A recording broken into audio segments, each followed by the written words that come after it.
নমস্কাৰ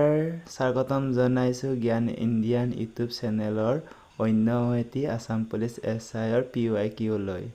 আজি আহক আৰু আমি 5টা কুৱেশ্যন শিকো আহা 6 নম্বৰ প্ৰশ্নটি হৈছে ভাৰতীয় জাতীয় কংগ্ৰেছৰ পৰা ওলাই আহি সুভাষ চন্দ্ৰ বসুৱে কি দল গঠন কৰিছিল ইয়াৰ শুদ্ধ উত্তৰটি হ'ব এনসাৰ চি ফৰৱাৰ্ড ব্লক 7 নম্বৰ প্ৰশ্নটি হৈছে চিকান গ্ৰামৰ পৰা কোচবিহাৰলৈ কোনে তেওঁৰ ৰাজধানী হস্তান্তৰিত কৰিছিল ইয়াৰ শুদ্ধ উত্তৰ চি হ'ব বিশ্বসিংহ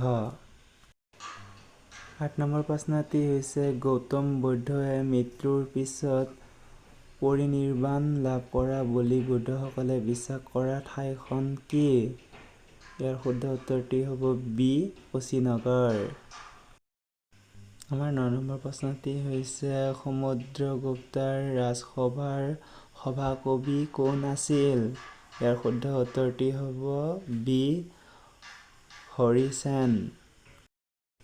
10 নম্বৰ প্ৰশ্নটি হৈছে অসমীয়া পৰ্দাৰ প্ৰথম অভিনেত্ৰী আইদেউ সন্দিকৈয়ে নিম্নলিখিত কোনটো নিজৰ মাধ্যম নাম হিচাপে ব্যৱহাৰ কৰিছিল ইয়াৰ শুদ্ধ উত্তৰটি হ'ব এ নীলাম্বৰ